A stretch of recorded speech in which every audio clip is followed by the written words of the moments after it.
नमस्कार दोस्तों, ऋग्वेद के प्रथम मंडल के 47वें सूक्त में आपका बहुत बहुत स्वागत है। आज हम लोग पढ़ने वाले हैं सूक्त नंबर 47, देवता अश्विनी कुमार। तो चलिए शुरू करते हैं।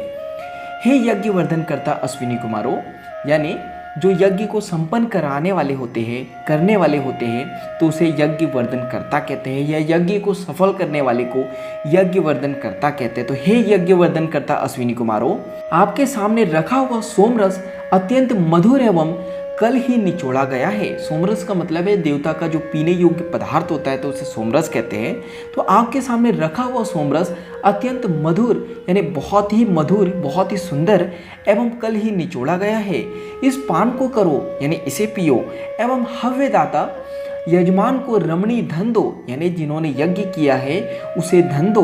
हे अश्विनी कुमारों, तुम अपने त्रिविध यानी 3 प्रकार के बंधन काष्टों वाले तीनों लोकों में गमनशील एवं शोभन वर्ण वाले रथ से यहाँ आओ, यानी तीनों लोक में जो गमन करने वाले हैं, घूमने वाले हैं, एवं शोभन वर्ण यानी जो शोभा बढ़ाने वाले हैं, तो शोभन वर्ण वाले रथ से यहाँ आओ, तथा कण्व पुत्रों द्वारा तुम्हारे लिए किए जा रहे स्तुति पाठ को आदर्यपूर्वक सुनो। यानी तुम्हारी प्रार्थना के लिए जो पाठ किया जा रहा है उसे आकर आदर्यपूर्वक सुनो। हे यज्ञ वर्धन करता अश्विनी कुमारों, अत्यंत मधुर सोमरस पियो। इसके पश्चात यानी इसके बाद तुम रथ में धन लेकर हविदाता यजमान के समीप आओ, यानी जिन्होंने हवन किया है, जिन्होंने यज्ञ किया है, जिन्होंने हवि को दान किया है।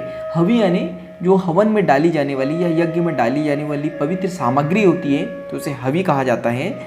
तो रथ में धन लेकर हविदाता यजमान के समीप आओ, यानी उनके पास आओ। हे सर्वज्ञ अश्विनी कुमारों, 3 परतों के रूप में बिछे हुए कुशों पर बैठकर मधुर रस से इस यज्ञ को सिद्ध करने की इच्छा करो। यानी 3 परतों के रूप में जो बिछाए गए कुश है, कुश का मतलब है जो पवित्र कामों के लिए या धार्मिक कामों के लिए जब घास को बिछाया जाता है तो उसे कुश कहा जाता है। तो 3 परतों के रूप में जो बिछाए गए कुश है उस पर बैठकर इस मधुर रस से इस यज्ञ को सिद्ध करने की इच्छा करो।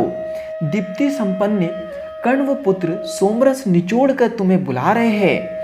हे शोभन कर्म पालक अश्विनी कुमारों, जिस अभिष्ट रक्षण क्रिया से तुम दोनों ने कण्व की रक्षा की थी, उसी के द्वारा हमारी भी रक्षा करो।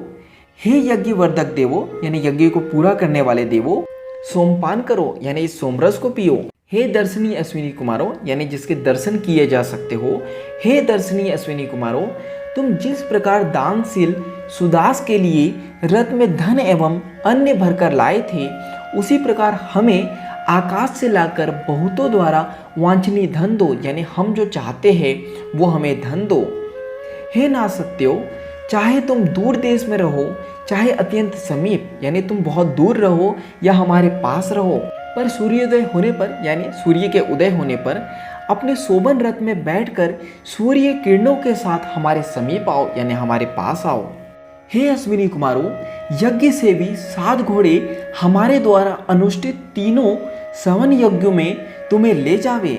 हे नेताओं, सुंदर दान करने वाले एवं शोभन कर्म करने वाले यजमान को अन्न देते हुए तुम लोग कुशों पर बैठो। कुशों का मतलब जैसा मैंने अभी बताया, जब पवित्र कामों के लिए घास को बिछाया जाता है तो उसे कुश कह देते हैं।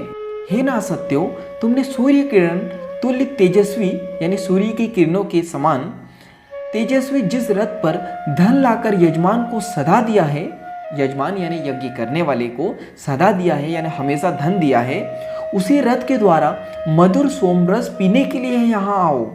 हम प्रभु धन के स्वामी अश्विनी कुमारों को उक्तो का मतलब है कहा गया, तो उक्तो एवं स्त्रोतों यानी श्लोकों द्वारा अपने समीप बुलाते हैं। हे अश्विनी कुमारों, तुमने कण्व पुत्रों के प्रिय यज्ञ में, यानी कि जो तुम्हें प्रिय है, तुम्हें प्यारा है, उस यज्ञ में सदा यानी हमेशा तुमने सोमपान किया है। तो यहाँ पे सूक्त नंबर 47 समाप्त होता है। आज के लिए इतना ही। धन्यवाद।